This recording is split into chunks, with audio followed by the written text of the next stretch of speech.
All right. Hello, everyone, and welcome to the News Propel webinar, Writing Your Way to PR Success with the launch of the Propel Media Barometer.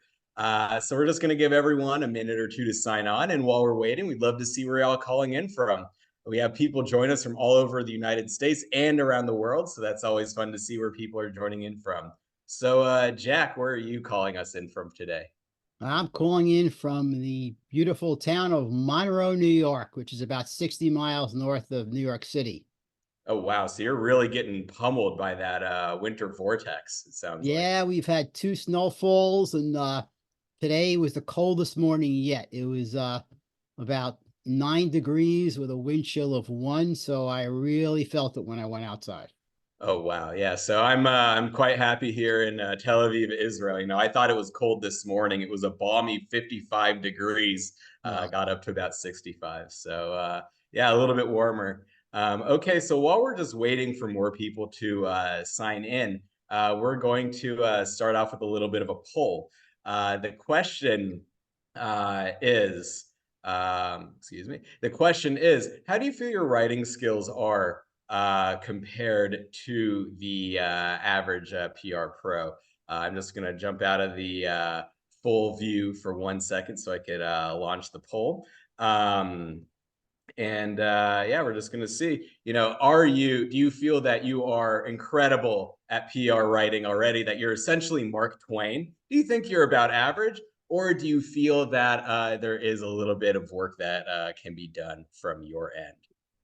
So here we go. And let's see, what people are thinking and how they're feeling about their own skills. So awesome as the results are coming in. Great to see. Jack, your skills are Mark Twain-esque. I've seen it myself. And really excited to have you on for this webinar. So we'll let people continue to roll in for another minute or two. And then people can keep responding. Keep in mind that this is completely confidential. We have no idea who voted what. So yeah. Um, so just a really quick question for you, Jack, while we're waiting, just on a very in like a few words, how have you seen writing skills over the years? Given that you are an NYU professor of business writing and PR communication. a lot of people talk about how writing skills have declined with the internet and people texting. I think that may be a little overblown. I think there is still a lot of good writers out there. I'm sure a lot of you you may be underrating yourselves a little bit. We'll see what the poll says. Um, but I think that a lot of people are good technical writers, they structure, they get to the point quickly. The trick with PR is really honing in on what the news value is. And that's what a lot of what we're going to talk about today. Amazing. Beautiful. All right. So I'm going to end the poll really quickly and share the results. And we can see that the vast majority of people view themselves as average. I'm really liking the person thinking that they're Mark Twain, believing that their writing skills are there. And I really hope that you are 100% correct. If so, love to see a writing sample. One of my favorite books is The Innocents Abroad by Mark Twain. So love to see how your writing shakes up as well. Now, just to reiterate for those who just came in, we're talking about writing your way to PR success. We're also going to be discussing the launch of the Propel Media Barometer for Q1 2024, measuring everything that we saw at Propel from throughout Q4 2023 that goes into this barometer so that we can face forward seeing how our Q1 2024 is going to shape up. But first, I want to talk to you all a little bit about our guest, Jack Appelman.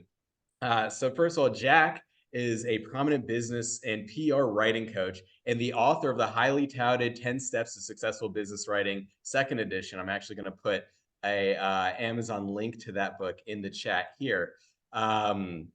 So he's driven by the belief that working professionals can dramatically improve their writing by following straightforward techniques. His workshops, webinars, and one-on-one coaching for organizations such as MMWPR, AMD, and HBO have helped thousands of individuals achieve better results from their writing. As president of Successful Business Writing, Jack brings more than 25 years experience as a corporate trainer, professor, and PR professional. He's been a frequent speaker and has published many articles on the importance of good writing, including a recent column in PR Daily. So it's called, the article, by the way, is a really awesome article. It's called Use AI to Draft and Your Instincts to Edit. So just a little bit more about Jack. In 2014, he received the Charles T. Morgan Award from the Northern New Jersey chapter of the Association for Talent Development for Lifetime Excellence in Learning and Performance. A professor since 2021, Jack teaches business communications at New York University. He received his accreditation in public relations from the Public Relations Society of America. Jack earned his BA in communication from Ohio State University and his MS in journalism from Ohio University as well. He is a doctoral candidate at the State University of New York at Albany, exploring the link between employee-manager communication and workplace engagement in pursuit of his PhD in organizational communication. You can also sign up for his bi-weekly business and PR writing newsletter with awesome tips by emailing him at jack@successfulbusinesswriting.com, putting that email as well into the chat. And if you want to subscribe, please, in the subject, write the word subscribe. Now, Jack, a personal thing about me, I'm from Indianapolis originally, so it's always great to see people who have had the Midwest touch their lives. And I hope that we have a lot of Midwesterners or people who are Midwest friendly here on the webinar today and watching at home. Just a little bit about me. I'm the communications manager for Propel. I use the platform every day to garner earned media coverage for the company. I previously worked at GKPR, one of the premier tech PR firms in Israel, where I represented companies from seed stage to Fortune 100. Prior to this, I was senior editor at Ynet News, the English language edition of Israel's largest newspaper. So we're just going to just tick off a few agenda items here, excuse me, just to talk about what we're going to be talking about. So, of course, we have the introductions and background to Propel. Then we're going to be talking about writing more with less, throwing in some of the data that we found, and having Jack talk about, some ways that we can think about writing our pitches and press releases, just overall PR and internal communications writing to make them more effective and more efficient. We're going to be talking about ways to make your copy stand out, things to think about when you're editing, using the news to make the news. And then a little bit before the question and answer, we're going to have that quick quiz to win a free one-on-one 30-minute PR writing session with Jack. So just a little bit about Propel, and we'll just jump right in. So Propel is the first PR software built by PR people for PR people. It was built by our CEO, Zach Cutler, in 2019 after running his own agency for 9 years. And in his agency years, Zach was always on the lookout for better technology to manage all of his agency's needs. Finding none that suited them, he decided to build the first CRM specifically for PR on the market. So he sold his agency and built Propel. Now we're on a mission to democratize and make PR technology accessible for the masses. We've launched many first-of-a-kind features for PR workflow, insights, and analytics. And we have the industry's only native Gmail and Outlook email pitch plugins, as well as a generative AI-based pitch and press release writer and media list builder. Okay, that's enough about us. Let's get into the more interesting stuff. So first of all, let's talk about writing more with less. Our biggest skill as PR pros, of course, is understanding how to use the written and spoken word. I'm someone who people who have listened to webinars before likes to use a lot of words when he speaks. He's a big fan of talking. Now, this requirement to be good at understanding language and how language is built and how it works isn't going to go away no matter how good AI gets or how hard it is to pitch. So let's talk a little bit about writing and how to write pitches, press releases, and general copy that just really pops and resonates with whatever audience we're looking for. So this first graph that I have is actually a graph taken from our barometer that was released today. And it shows the average open and response rates for journalists throughout Q4 of 2023. And as we can see, only 40.3% of pitches are being opened. That's a little bit down from the quarter before. And whereas only 3.15% of pitches that are even being responded to. Of course, response can be anything from yes, I'll take the story, to no, thank you. Now, just keep in mind, the previous quarter was 3.33%, so this drop is actually expected. We've been seeing over the past several years that the drop between Q3 and Q4 has occurred, mainly because both PR people and journalists are going on vacation. But we also have some interesting data about things like open rates, this beyond open rates and response rates, and we have things, for instance, showing what's the best, what's the best body length, and we found that if you're sending an email pitch, if the body is between 51 and 150 words, you have a 7.13% chance of that getting responded to. Now that's more than double the average response rate. Interestingly enough, however, the majority of PR people, again, we're taking 425,000 pitches that have been sent through the Propel platform, aggregating them, anonymizing them. That's how we're getting our data. In any case, we've been seeing that 38.5% of PR pros are sending pitches that are between 500 and 1,000 words long. That's 1 to 2 Microsoft Word documents, single spaced, and those are only getting response rates of 1.45%. So, Jack, what are your first impressions upon hearing and seeing this data? Well, first of all, I think this data is great, so valuable to everybody. The one word that comes to me is, let's get to the news. 500-word pitches, that's a lot. And you think about how journalists are so busy, they're very impatient. You need to hit them with the news value immediately. That's starting with the subject line, and then in those 50 to 100 words, what is the news? What are they thinking about? What's the story you're visualizing that they would be interested in? I think that a lot of people out there, sure a lot of you out there listening are very good writers. You know how to put words together, you're concise. But the question you have to ask yourself, are you hitting the news value? And is this news value applicable to this journalist? Are you tapping their newsy button? Because all journalists have different newsy buttons, and you have to figure that out by taking a look at what they've written before, take a look at their headlines, take a look at their leads. Yeah. No, totally. I mean, that's something that, I felt myself when I was a senior editor in here in Israel. I would get these pitches that, they would either be a wall of text that I don't want to read, or they would just have nothing to do with what I'm doing. So, do you have what are some of the mindsets that PR people can put themselves in to really understand who they're pitching to? What are some tactics that they can use and some strategies to, get that number above 3.15%? Well, first of all, you have to think you really have two audiences. One audience is certainly the journalists themselves. The other audience is the journalists' readers. If it's the Wall Street Journal, what do those readers like to read? If it's a trade publication, what do those readers like to read? So you have to keep in mind the journalist and know that the journalist is trying to satisfy those readers. So you need to have something that is compelling to this journalist. And, as PR people, we're under pressure to get results. Journalists are also under pressure to deliver good stories. Start thinking about what the journalist is up against. They need to get a good story.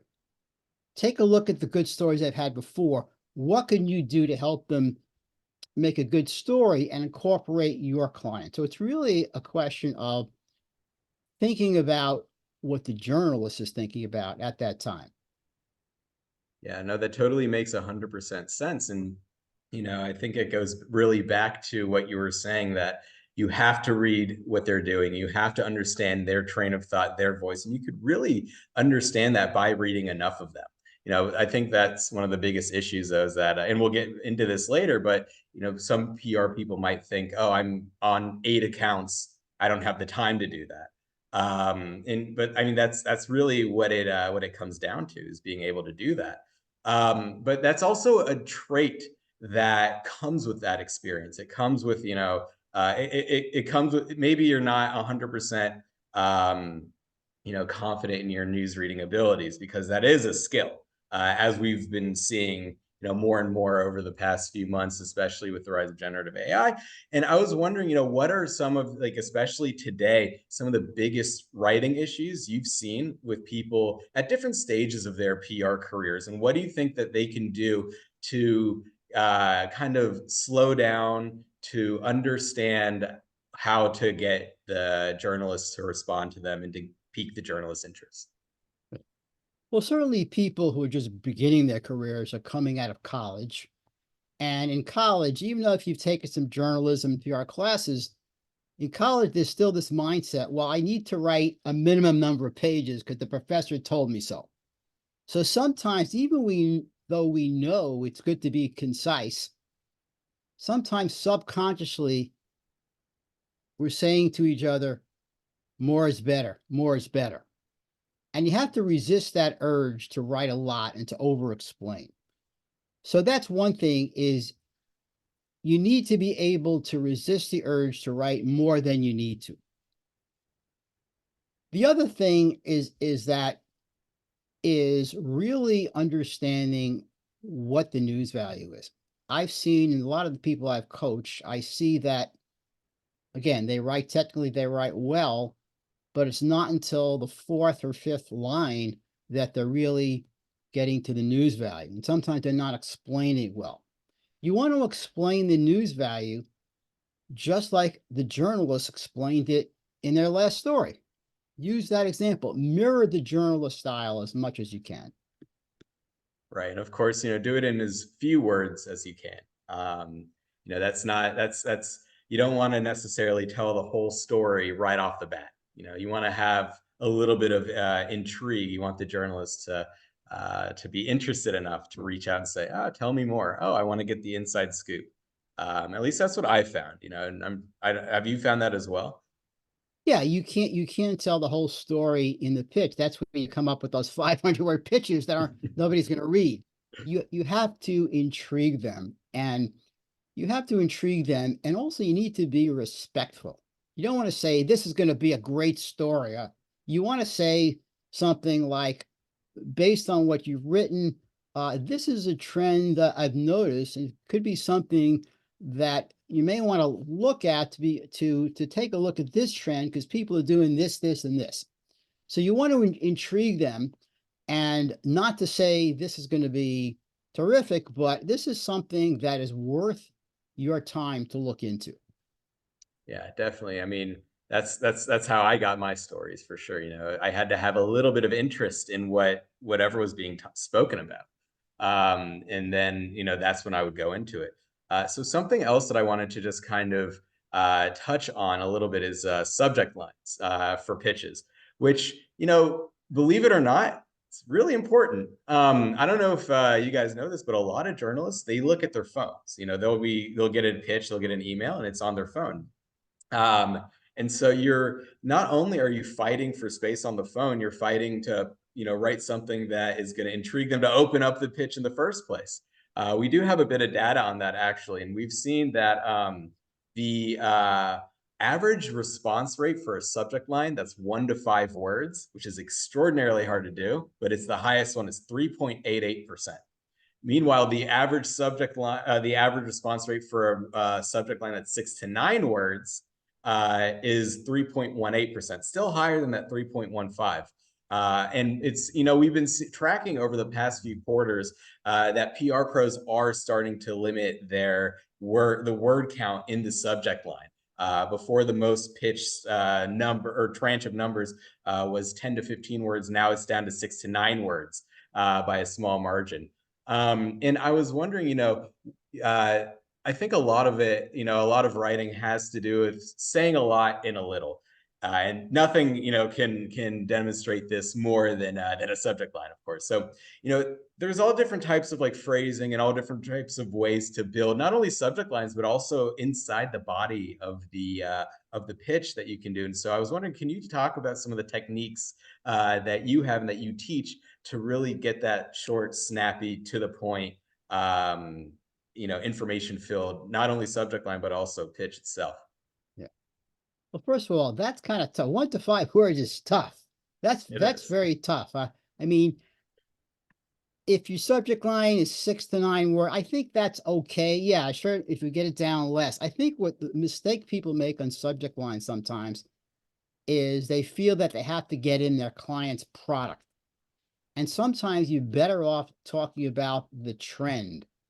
For example, if there's a trend toward eating, yeah, eating foods that help you that help you feel better as opposed to meds. In other words, um, the journalist is more interested in the potential trend, the story, than your client. You may want to, if you can get your client in quickly, maybe with then a colon, and then explain what the big picture, what's the trend you see. If you could get that trend, if you could entice the journalist in that subject line, then that you have so much of a better chance of that journalist opening the email. And then when you write it, there's a technique is you need to be able to build on the subject line. That if your subject line is good enough, or you've hit the journalist right, they're going to open it. But after they open it, well, you still have to pitch them. So you need to be able to build on that subject line. And within the first couple of sentences, talk about what the trend is. And I would say within the first few sentences, where do you fit in? Is your spokesperson an expert? Why is your spokesperson expert? What are they gonna say? And so you need to do all of that within the subject line and the first couple of sentences. Because really, if the person is not intrigued in the first couple of sentences, that's it. They're moving on to something else. Yeah, oh, for sure. And actually, we're going to be talking about that particular part of the pitch, those first few sentences, in a couple minutes. But before that, I kind of wanted to switch gears a little bit and talk about internal comms as well. You know, you teach internal comms as well. You give writing coaching for that too. And I was wondering, you know, where do these techniques, you know, where do they cross over from PR into, you know, IC into that internal comms world? Well, first of all, it's really the same principle. You're trying to entice the journalist. What's their hot button? It's the same thing with employee, particularly if you work for a large company, you're sending to thousands of employees. Um, why should they care? If you're talking about a new benefit, we have a new mental health app benefit. Why should they care? We've just launched a new product. People saying, why should I care? Okay, the company's making more money. I haven't gotten a raise in 6 months. Why the hell should I care?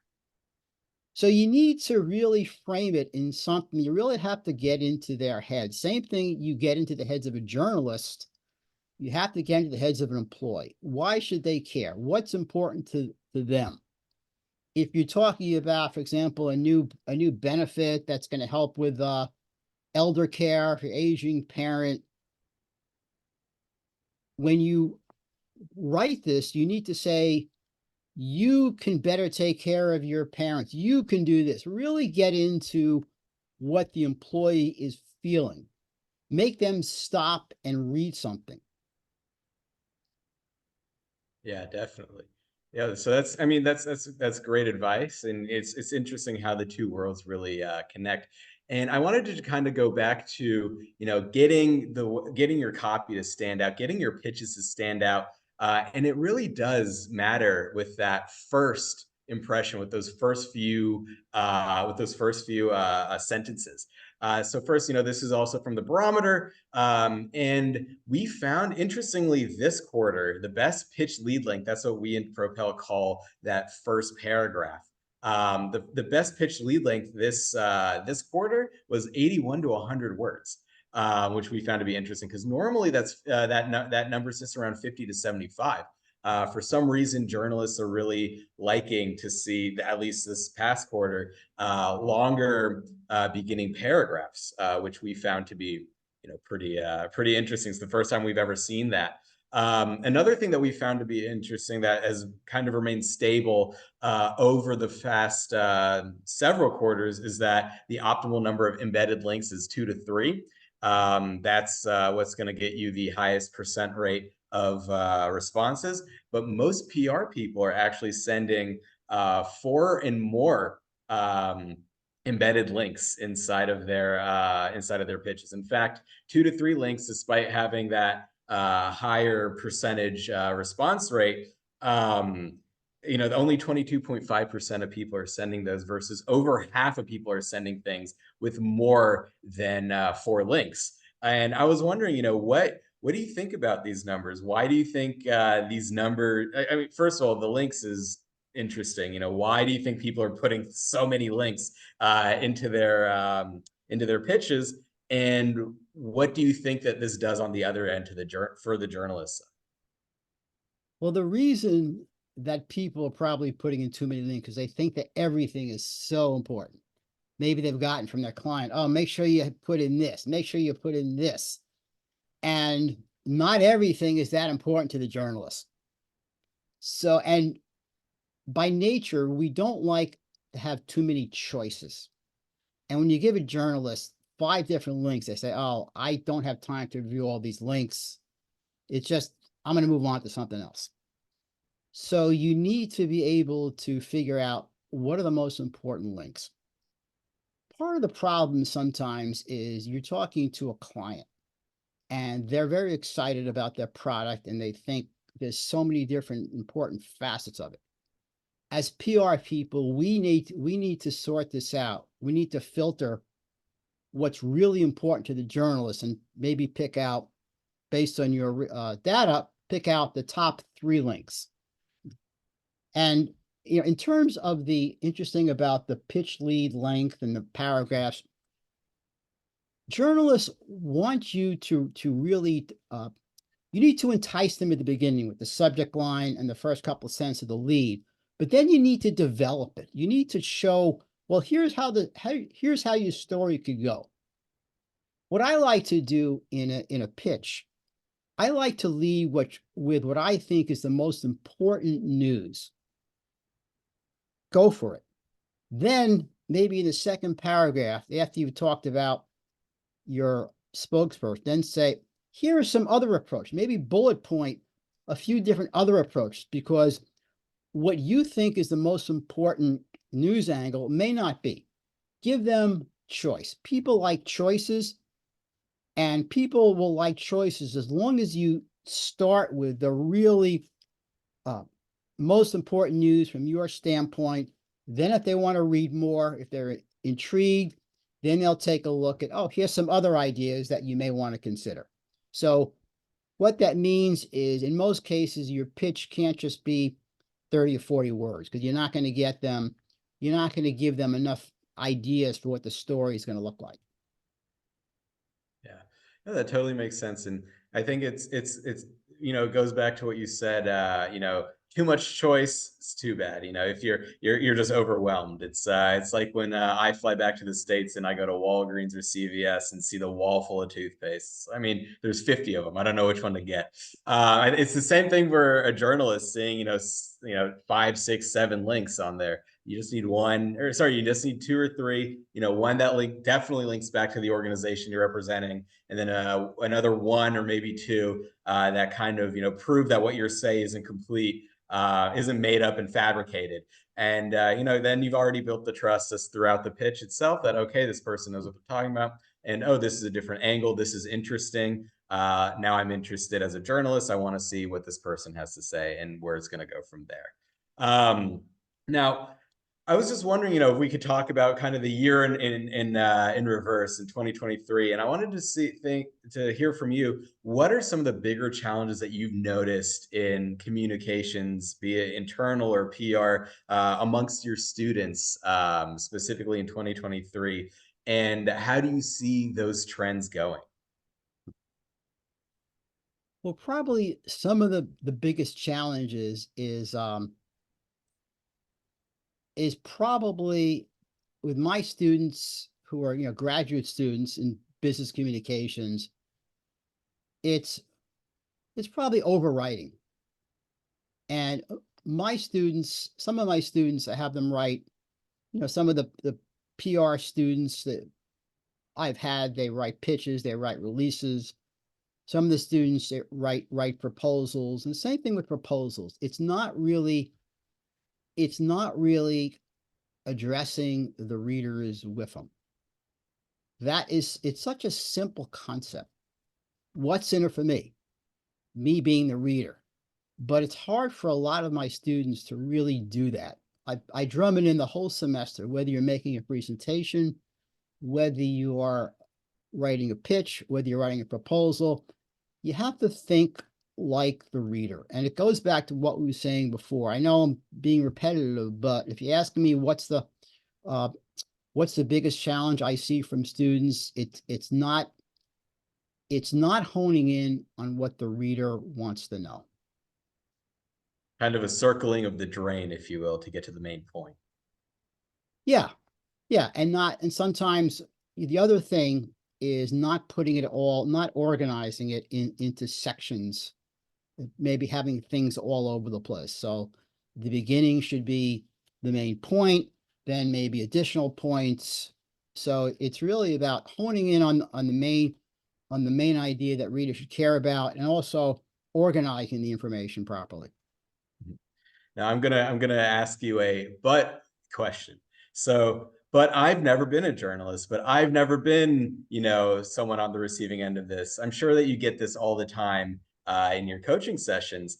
And what's something that you can tell people to help them get into that frame of mind to understand what the person that they're pitching is looking for if they've never been in that position themselves? We've all been receivers of written communication. We've all gotten emails from maybe their spam people getting us to buy a product. We all have whiffums, right? We all have things we care about, whether we're a journalist, whether we're a student, whether we're a PR person. We know, we know what turns us on. So that's what you need to do. Okay, you've never been a journalist. All right, but you've been a PR person who's gotten pitches for new products or whatever, or even at home, you've gotten pitches for a new furniture delivery place or whatever. So it doesn't matter whether you've been, yeah, certainly if you've been a journalist, it certainly helps. But regardless, you have to think the journalist's job is to deliver good stories. And again, simplify your thinking. The journalist wants good stories. How can I give him or her a good story? Let's take a look at the stories they've written in the past. Would this be a good story for them? Sometimes, we complicate things a little bit, and it's really pretty simple. Not only the simplicity of how you write, but the simplicity of how you think. They want a good story. Help them get a good story. Beautiful. That's beautifully put. I mean, and that's also, what we're looking for is, or when I was a journalist, what I was looking for. It's not only like, oh, is this going to be an interesting story? Is this going to be cool for me to interview? Will this benefit my readers? Will this help me fill my quota of stories that I need to be writing? But I think even now today, especially given all the newsroom cuts, journalists are essentially, as I've been saying in a lot of the webinars, who, if you've joined before, you've heard me say this already, they're drinking out of a fire hose right now. I mean, each journalist is getting, 150, 200 pitches a day. If they're at a large publication, maybe even 300. I mean, they're getting the entire English speaking world coming to them if they're in like the Wall Street Journal or New York Times. And so I think that another thing that I found has helped me get my results is do a lot of the work for them. Give them a Google Drive link with all the information and with the pictures, with videos. If it's just a few of them instead of like 10 or 15, you could even just send it into the pitch itself, into the email itself, so it's not overburdening the email. But I think with so few, I mean, with fewer journalists in general, they're looking for help any way that they can. And at the end of the day, as PR people, that's our job: is to help journalists do their job, get something interesting in the story, and on the way, also, help the organizations that we represent.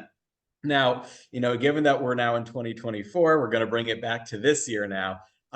Generative AI is, of course, the big topic. What is a webinar on PR without talking about generative AI at least a little bit, right? Um, and I wanted to kind of ask you, given everything that we've discussed so far, given the mindsets that we need to think of when we're writing, because we are PR people. We're not in this industry because we're bad writers.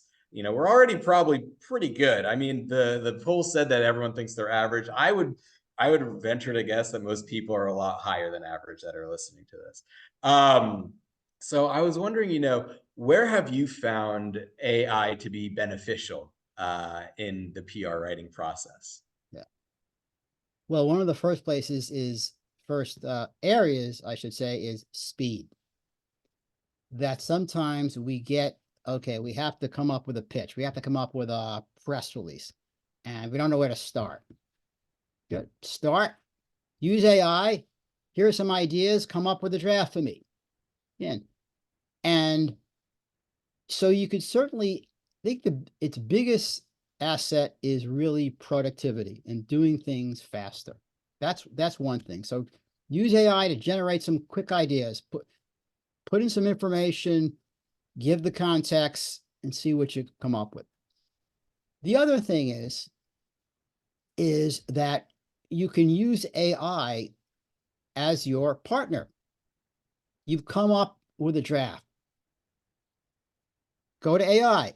Take a look at this draft. I'm trying to accomplish these goals. Here's the journalist's background. What do you think of this? So it gets you going. Sure, you can't depend on AI's answers, particularly with specific journalists and reviewing what they've written before, but it can really help you just go back and forth. You can use AI to generate ideas in the beginning. You could use AI to review what you have done, or say, what would be some other interesting approaches for this journalist? Now, and always remember that, particularly when you're trying to entice specific media people, that you need to take over. You need to stop and take over and say, all right, this is what AI has given me. Now I got to go through it and I need to figure out what AI has done, which is helpful, and what may be a little bit too generic. And I need to finish this with my critical thinking and with my skills and with what I know about this journalist and put together the final piece. I mean, it sounds like, that AI is gonna not only, we should be thinking about AI in a little bit of a different way. That AI is the writer and we are now the editor. And I was wondering, what are some of the techniques that you've seen work when it comes to, putting yourself into the mind of an editor to really edit not only AI generated content, but maybe someone else's content or pitches as well, to really get them to shine. What are some of the key points that you think are important when it comes to thinking about editing?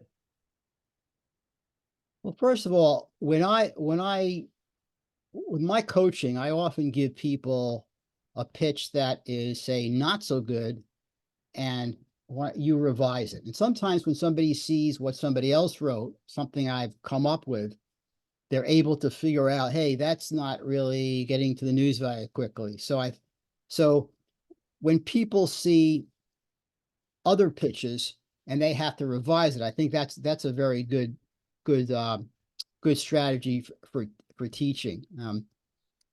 In terms of using AI, it's you can also do that. If you ask AI to generate something, then you could be the editor, right?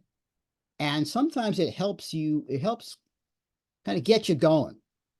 You could be the editor, but just by seeing what AI did, you say, you know what, that's not what I want to do now, but now I have the idea of what I want to do. So sometimes just the process of working with AI back and forth, say with ChatGPT, is you find out what maybe, okay, a part of this I like, but no, oh, now I know what I want to do. So now let me do it. So it's what I think of it is when you see how AI works, I find that it generates my own ideas of how I want to do it.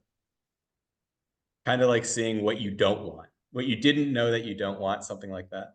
Yeah, but it also, when I see AI formulating ideas, it's say, all right, I kind of see how AI did this.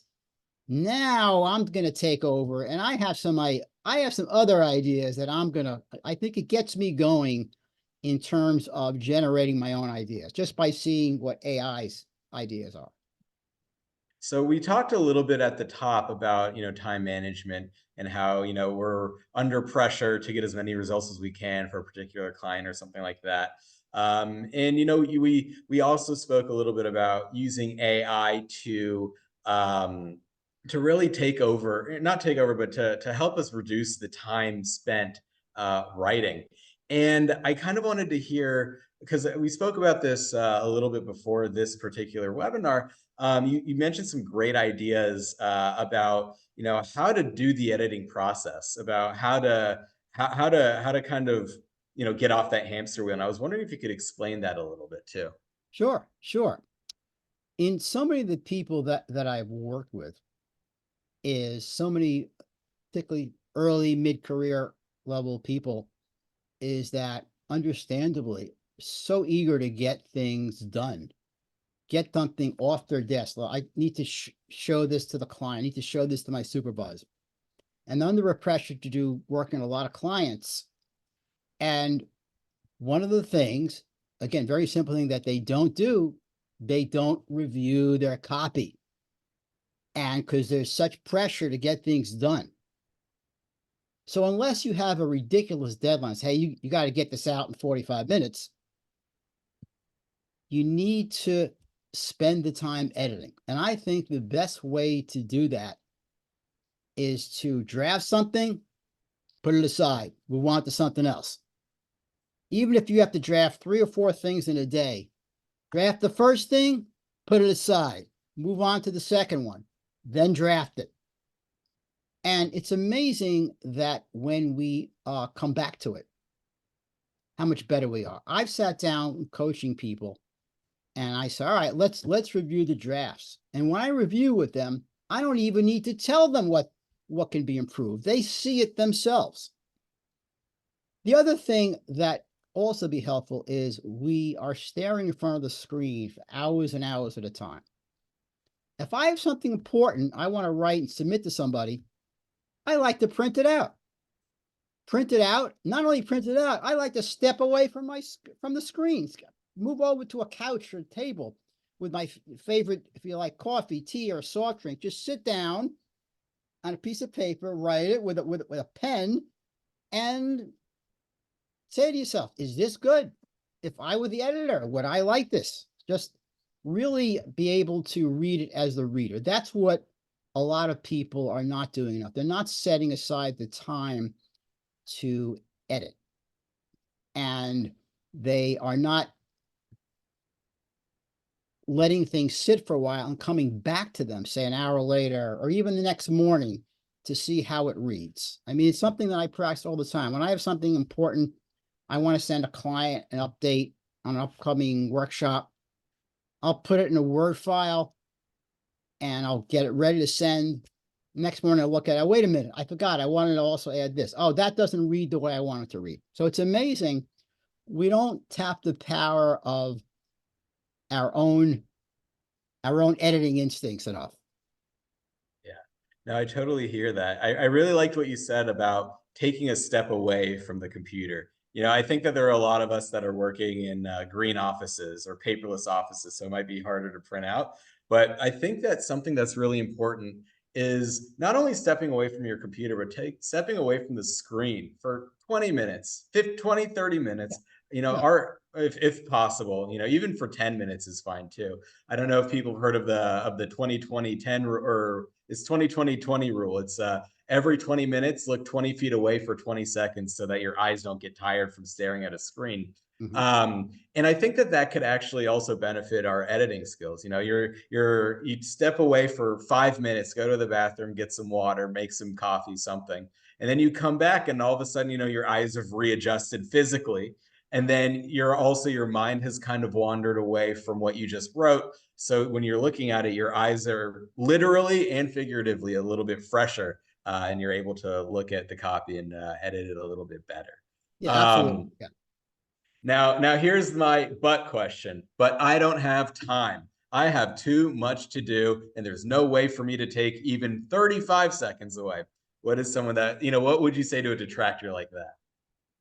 You need better time management skills. You need to, yeah, okay. I've been in situations where I got to get something out in a half hour. All right, I understand. If that's the case, fine. You have to do the best you can. But if you have something, and hopefully your supervisor not telling you, get this, submit this in 2 hours. I guess sometimes it's true. But even if it is, say 3 or 4 hours from now, this has to be out, drafted, quick drafts. Don't just get the draft down as quickly as possible. Do a bad draft. Just do it. Do maybe some editing right afterwards, then set it aside. Even if it's just for 15, 20 minutes, set it aside and then come back to it. And if you have so much to do, like I said, if you have, say, 3 or 4 things you need to do in a day, draft number 1, set it aside. Draft number 2, set it aside. And then it's really organizing your day so you have the time for drafting and editing for each document, for lack of better words, that you need to do. I love that. I love that. It also brings down the pressure a little bit just to step away and enables you to think a little bit clearer. At least that's what I feel when I do that myself. So we're gonna move on a little bit now, and we're gonna talk a little bit about newsjacking, using the news to make the news. We also have some interesting numbers from the barometer here. So for instance, I just wanted to mention a few things that we found work. For instance, if you're talking about anything relating to tech or technology, that response rate is 4.24%. So journalists do seem to be liking that a lot. If you're going to be talking about, interestingly enough, when you talk about investment rounds, things have changed a little bit this quarter. There was actually a 20% decrease in pitches about seed funding this quarter, a 50% increase in Series A pitches, and those actually got really high response rates as well. The Series A's got 10.89%, seed funding 9.69, Series C's 15.1. Other things that we found that did well, unfortunately, War did really well. Any pitches I mentioned, War got a 7.89% response rate.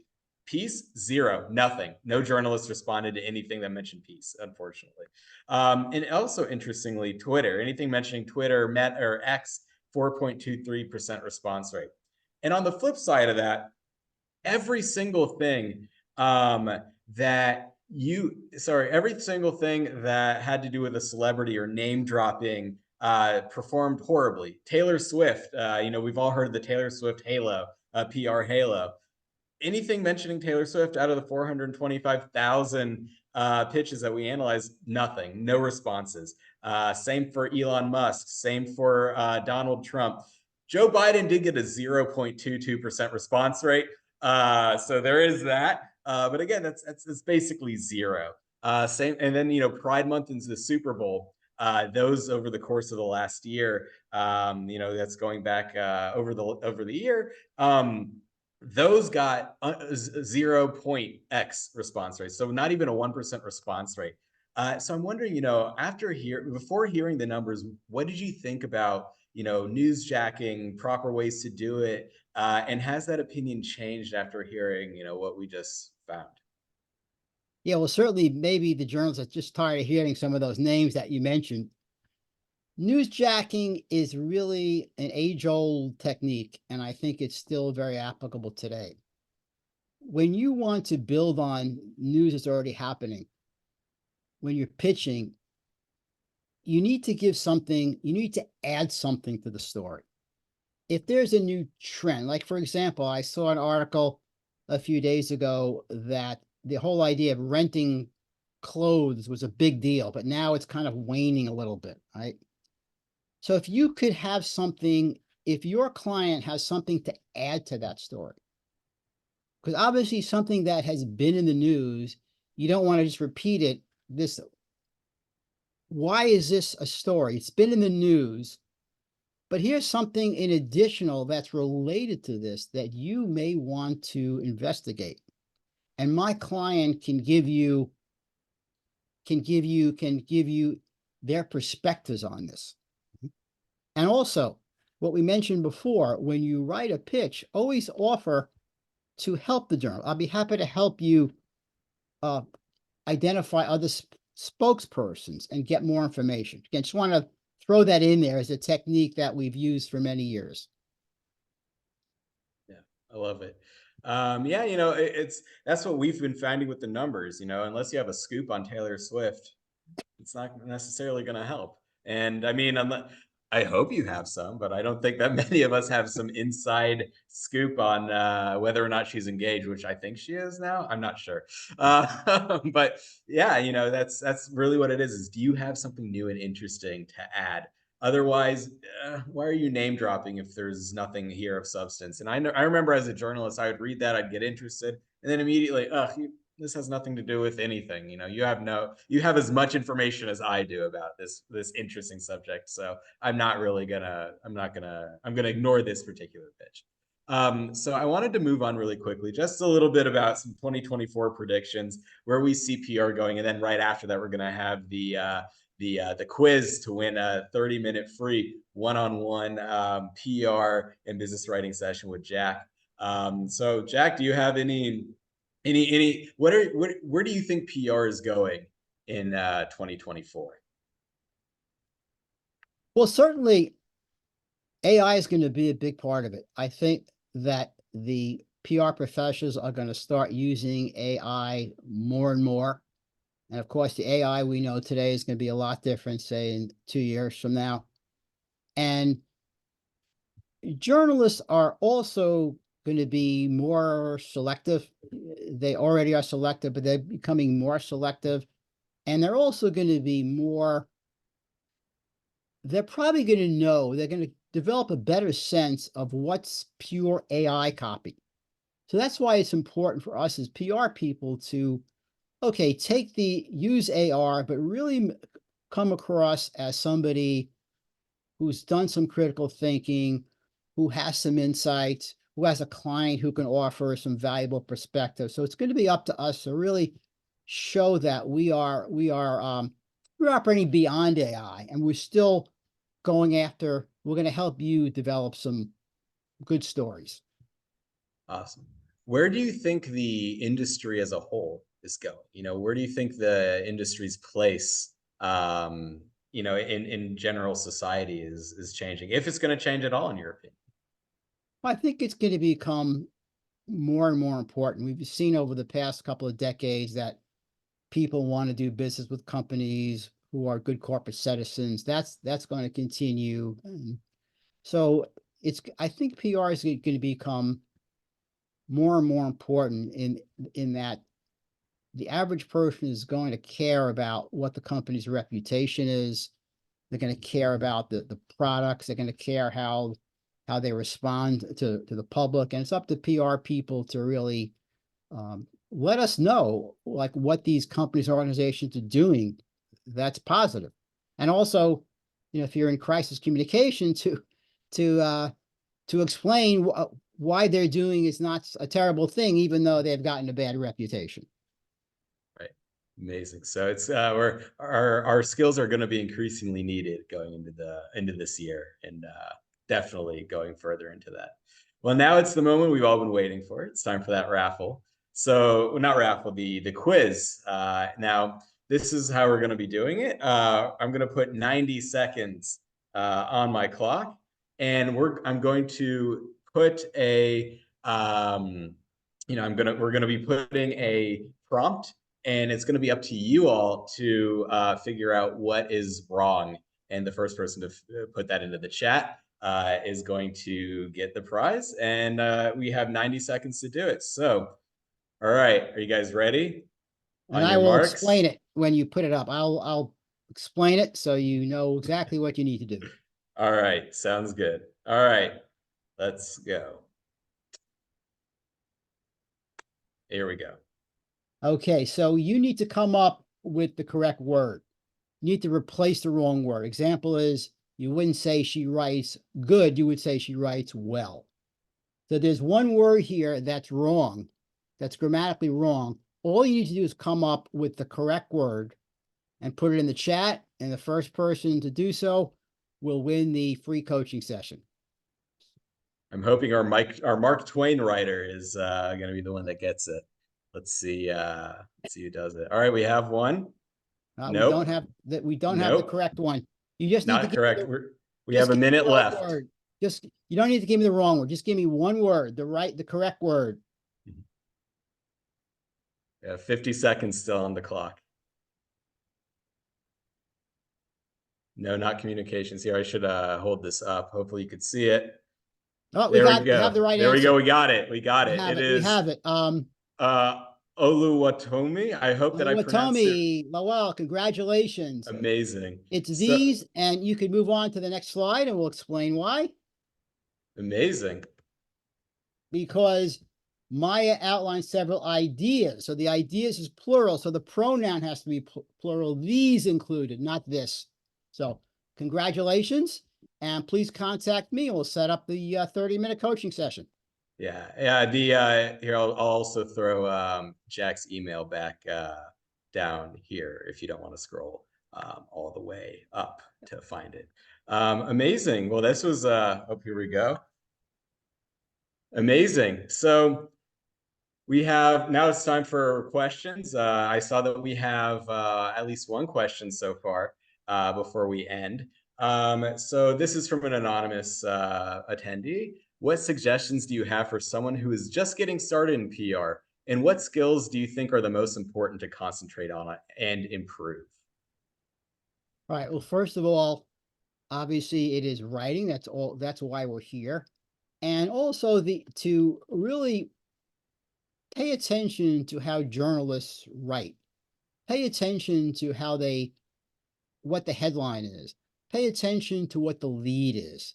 And think about how your writing can really hone in on what their needs are. So work on your writing and really make sure that your writing hits that news value as soon as possible, the first couple of sentences, whether it's a press release or a pitch. Awesome. And we have one more question. I'm just going to change the slide so people can see our emails in case they want to, when they want to contact you, how to contact you and me as well. So one last question. What are your thoughts, or both of our thoughts, on blogs? Are they effective? So I have my own thoughts on this, and I'd love to hear yours. Yeah, well, they're effective, but you do need to market them. In other words, you have a blog, but you need to be able to push it out to people on social media and other means. And I'll say one more thing about blogs. When you write a blog, laser focus it. You don't want to write a blog that tries to cover too much, like a press release. Pick one topic and go into the depth on one specific topic. So my advice in writing blogs is laser focus your topic and go, it's really depth over breadth. Amazing. So I actually thought that this was being asked in a different way. You know, what are your thoughts on blogs, on pitching to blogs? And so I'm going to actually answer the question from that perspective as well, because I 100% agree with what you just said, Jack. And so, but when it comes to pitching blogs, you know, I've been pitching to them a lot more personally. They're more likely to respond to you, and they're also looking for content. And another thing about blogs, especially if it's in a particular industry or niche, is that you know that the only people reading them are people that are interested in the organization that you're representing. And so that's what I really like about blogs personally. Um, and so that's kind of my thoughts on them. Jack, we have two more questions. I hope you have a little bit of time. We might run over Sure, by a minute or two. absolutely. So Jessica asked, do you have any examples of good, concise pitches? And I just wanted to say that in the Barometer, which you could download, I put the link for free in the chat. We do have an example of what our numbers show is the quote unquote perfect example of a pitch, of a concise pitch. But it's just that's I think that you're more talking about something that is actually useful, because this ours is kind of like, hey, this is a perfect size pitch. So Jack, do you have like any examples of ways, anything that stands out in your mind of a pitch that you thought, wow, this is concise and it hits the nail on the head? Well, it's really about it's a good pitch could be a really the same copy as what the journalist would write. And I'll offer to Jessica or anyone else, send me an email and I'll try to get you examples of some good pitches. Awesome. So we have one last question. Again, thank you so much for your time. We're going to be running over in everyone's time here. So what are some tips for writing press releases that satisfies both the client and they want to use highly technical language, and journalists?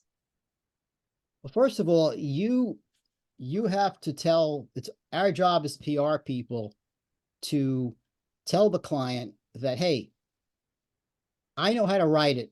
We have to write it so it's going to appeal to the audience. Right?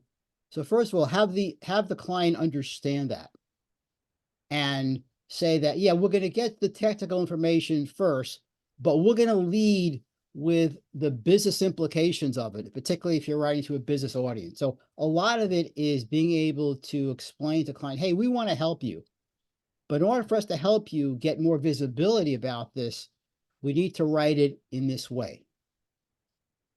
Okay, awesome. I love it. And there is something that, I don't know, do you have another 2 minutes, Jack? Because there's another really Sure, interesting question that I really sure. like that just popped up. Yeah. But something that I've noticed is, sometimes you'll have like people ask for lawyers to draft their press releases.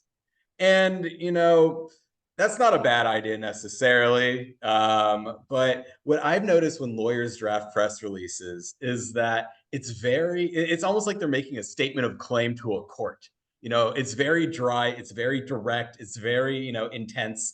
And yeah, very technical as well, coming back to, what this person asked. Sorry, every one of you are anonymous on, on the chat.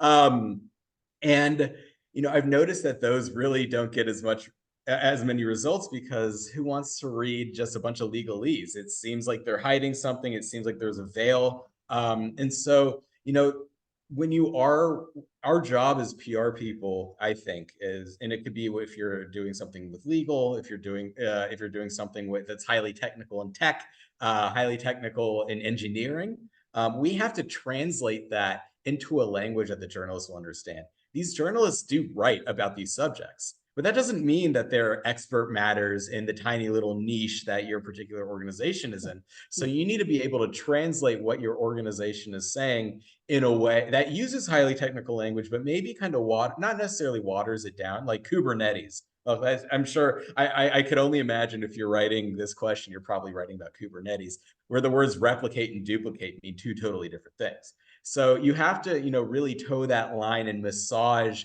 the language to make sure that the person on the other end, that journalist or blogger or influencer or podcaster, understands what you're trying to say, in a way that doesn't really scare them off from the technicalness of it. And it's a tough line to cross. It's a tough needle to thread, in my opinion, but it's possible. So yeah.